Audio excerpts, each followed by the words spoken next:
Il est déjà 19h19. Il est grand temps pour moi de recevoir le prochain invité de cette soirée.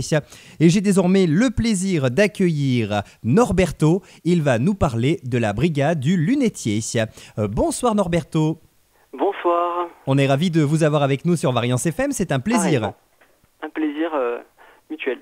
Eh bien écoutez, en tout cas, j'ai plein de questions à vous poser sur ce que vous faites. Mais pour commencer, pourquoi avoir choisi le monde des lunettes et qu'est-ce qui vous a motivé à créer des montures artisanales ? Alors, le monde des lunettes, ça a toujours été une passion pour moi. Je porte des lunettes depuis mon enfance. Et c'est un métier qui est passionnant puisque ça concilie à la fois le côté professionnel de santé, le fait de faire des examens de vue, etc. Mais surtout mon côté que j'ai depuis toujours, le design, la mode et la création. Donc ce métier-là me correspondait parfaitement par rapport à ces deux côtés qui étaient le côté professionnel de santé et le côté design. En fait, c'est une véritable vocation pour vous. Voilà, c'est une vocation et du coup, je suis totalement épanoui par rapport à ce métier qu'on a aussi réinventé grâce à mon atelier Place de la Glacière. Et du coup, vu qu'on fabrique maintenant nos montures de façon artisanale, voilà. Eh bien, écoutez, en tout cas, on va développer tout ça au cours de l'interview. Alors, dans un premier temps, j'ai envie de vous demander quels sont les matériaux avec lesquels vous réalisez des montures, parce qu'il me semble qu'ils sont un petit peu particuliers. Voilà, tout à fait. Donc, en fait, bien sûr, on prépare, on peut fabriquer des montures en acétate de cellulose, comme vous pouvez voir dans tous les magasins. Donc, ça, on le fabrique avec cette base-là aussi. Mais notre particularité, ce que je voulais, c'est mettre un point un petit peu sur notre région. Donc, soit on peut les fabriquer en bois avec du bois de notre région, ou comme de la pouzzolane qui vient de Carrière, des Ancises, ou sinon de la pierre de Volvic, en incrustation, qui vient d'un tailleur de pierre du Cré. Après, je mets aussi en valeur aussi de la corne.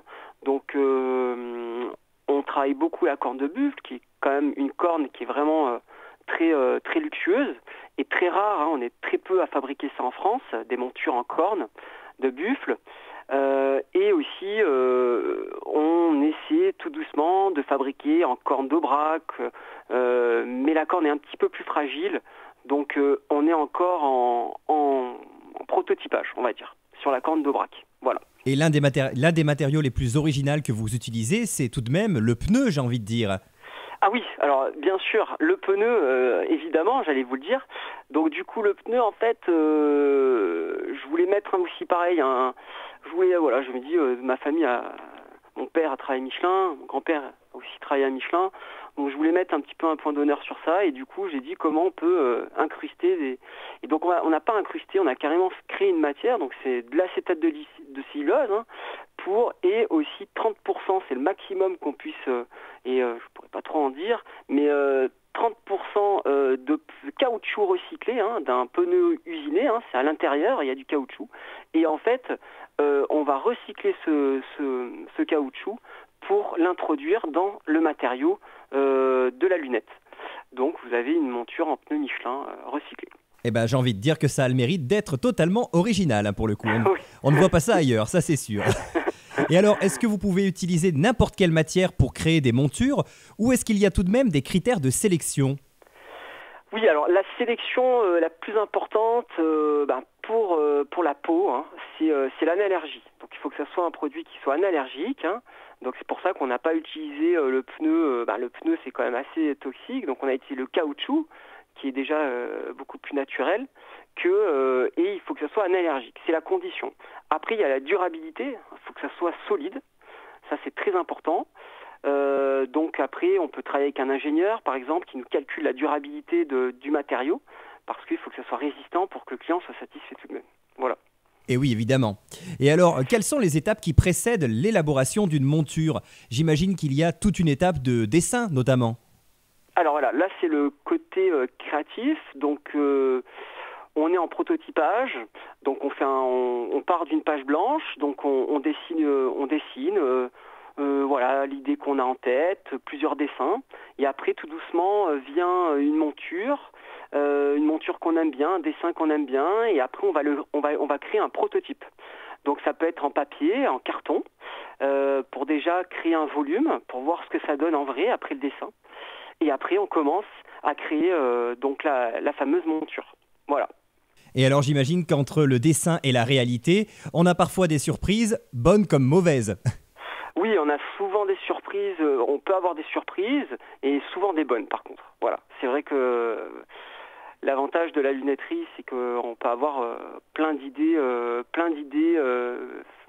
originales, des rondes, des carrés, dans toutes les formes possibles. Et voilà. Alors, la fabrication de vos montures, on l'a dit tout à l'heure, est effectuée à la main. Quels sont donc les procédés et outils que vous utilisez ? Alors, plusieurs outils. On va avoir la scie entournée, beaucoup de lime, le limage, le papier ponce, et bien sûr, tout ce qui est petit matériel, donc petit outillage, donc des tourets, la Dremel pour poncer. Hein. C'est comme quand on fabrique des petits la marqueterie un petit peu, hein, donc des petits outillages puisque c'est très minutieux, il y a beaucoup d'angles, c'est très fin, donc et après on peut avoir aussi des appareils un petit peu plus volumineux, hein, mais à taille pour un petit atelier, donc on peut avoir des petites CNC avec l'ordinateur qui nous permet aussi de créer des choses un peu plus incroyables, et après des tonneaux, hein, ça c'est assez, quand je montre ça à un client, ils adorent. Donc en fait c'est des tonneaux, hein, où on fait tourner la monture pendant 72 heures et qui nous permet de polir et poncer la monture et nous faire gagner du temps, hein, parce que quand vous en avez 10 à poncer, vaut mieux les faire poncer dans le tonneau, un peu comme les couteliers ou de tiers par exemple. Voilà. Ça, ce sont des procédés originaux et vous venez de me les faire découvrir. Pour le coup, je ne connaissais pas du tout et c'est très intéressant. Hein. Merci. Alors, quel est le projet de monture le plus original sur lequel vous ayez déjà pu travailler ? Alors, il y a le plus original, j'en ai pas mal. Bon, après celui que je raconte souvent, c'est celui en escargot, puisque je trouvais que c'était bon. L'idée était un éleveur d'escargots que j'apprécie beaucoup, de notre région, qui voulait une monture pour mettre en valeur son métier. Et du coup, on a récupéré ces escargots et pour les incorporer de façon esthétiquement très jolie, hein, on va dire, et mettre en valeur ces escargots sur sa propre monture. Voilà. Après, pour moi, la corne, ça reste quand même le travail aussi assez original, ça m'arrive souvent de couper la corne, d'aplatir la corne, et après de pouvoir créer ça pour après créer une monture en corne. C'est moins original, mais ça reste assez spectaculaire. Voilà. Ah oui, c'est tout à fait le mot, vous avez raison, hein, c'est spectaculaire. On ne voit pas ça partout, hein, et tous les artisans lunetiers ne font pas comme vous, ça c'est sûr. Oui, merci. Et alors, les montures que vous créez s'adaptent-elles à tous les types de verres ? Oui, pas de problème. Oui, aucun souci. Et même au contraire, on va dire que nos verres, on va dire qu'on va créer même, on va faire l'inverse, on va créer une monture par rapport à la correction de la personne. Là, je suis en train de faire une monture pour un magasin à l'étranger qui m'a fait une demande particulière pour une monture avec des verres très très très épais. Et du coup, là, on va concevoir une monture parce que la personne a un verre extrêmement épais. Donc, on va dire 1 cm d'épaisseur sur les côtés. Vous imaginez ? Et du coup, on va fabriquer une monture pour essayer de cacher au maximum cette épaisseur qui est esthétiquement pas très jolie quand on a une monture plutôt classique. Voilà. Oui, en fait, votre but à vous, c'est de vous adapter aux personnes. Voilà, on s'adapte aux personnes.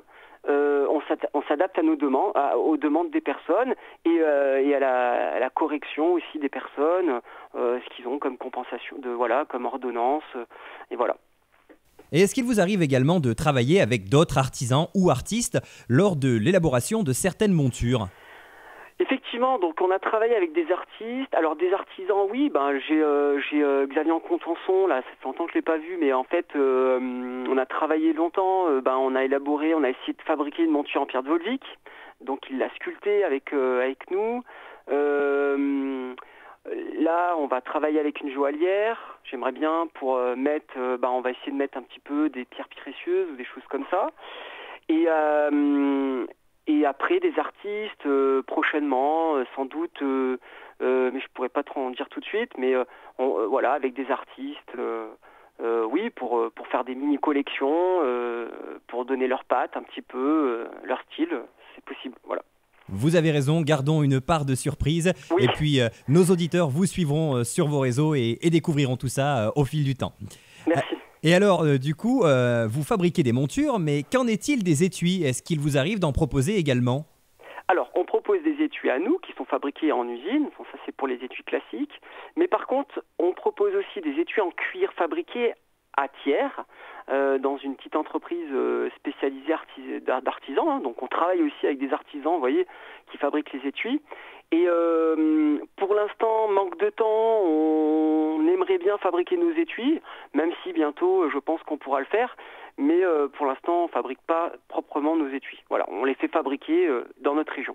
Eh bien écoutez, vous restez local de toute façon avec ces étuis qui sont fabriqués juste à côté de nos studios à Thiers.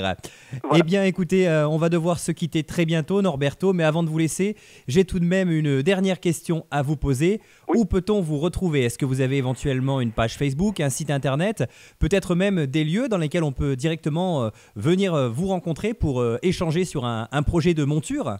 Oui, tout à fait. Vous pouvez nous retrouver alors sur Facebook, Norberto Artisan Lunetier, ou Instagram, ou sinon aussi sur la Brigade du Lunetier, donc c'est la marque qui a un Instagram aussi. Et sinon, bien sûr, venir nous voir, c'est encore mieux puisque vous pourrez visiter notre atelier, nos créations, ce qu'on fait. Donc soit dans le centre-ville, place du Mazet, juste en dessous de la mairie, qui s'appelle la Brigade du Lunetier, donc c'est notre showroom, comme on dit, ou sinon le Fief, hein, donc à la Glacière, en descendant un petit peu le Puy-de-Dôme, vous avez la place de la Glacière où vous aurez notre boutique ainsi que l'atelier que vous pourrez visiter si vous le souhaitez. Et est-ce qu'il vous arrive de temps en temps peut-être de faire de certaines initiations sur certaines techniques peut-être ? Alors pas pour l'instant, on montre l'atelier, mais on fait pas d'initiation pour l'instant. C'est un petit peu encore en manque de temps, quoi. Voilà, c'est surtout ça. Voilà, même si j'ai des demandes, mais pour l'instant pas encore. Voilà, mais prochainement peut-être. Et ce qu'on n'a pas souligné au cours de l'interview, c'est que vous ne travaillez pas seul. Vous êtes une équipe de jeunes justement motivés pour relancer ce type de métier en fait. C'est ça, voilà. On est à peu près, vous faut savoir qu'on est à peu près moins d'une centaine en France. Beaucoup travaillent dans leur atelier, voilà. Mais nous, on a voulu développer ça, montrer qu'on pouvait faire du local et à des prix hyper intéressants. Et du coup, aujourd'hui, on est 5, des jeunes motivés, pleines de motivation, de refaire un petit peu. Revivre un petit peu ce métier de lunetier qui était en voie de disparition et qui revient de plus en plus et qui fait plaisir de voir que ça revient et que les gens aiment bien. Voilà. Ben écoutez, en tout cas, Norberto, on était ravis de vous avoir avec nous ce soir sur cette antenne. On a appris plein de choses grâce à vous. En tout cas, on vous souhaite évidemment une très bonne continuation. Et puis, évidemment, si vous souhaitez revenir un de ces jours sur notre antenne pour parler de certains de vos projets, on vous accueillera les bras ouverts. Vous serez le bienvenu. Eh bien, avec grand plaisir. En tout cas, je vous remercie de votre invitation. Merci beaucoup. C'est avec grand plaisir. On est là pour valoriser le local. Et ça n'est pas fini, chers amis auditeurs, car d'ici quelques instants, on parlera de quelque chose de très traditionnel également. Il s'agit de la galoche du Cantal. Quelque chose qui se perd également. Soyez au rendez-vous, restez avec nous. Vous allez apprendre plein de choses encore une fois. En attendant, on écoute une chanson de circonstance. C'est Richard Gottener avec Femme à lunettes.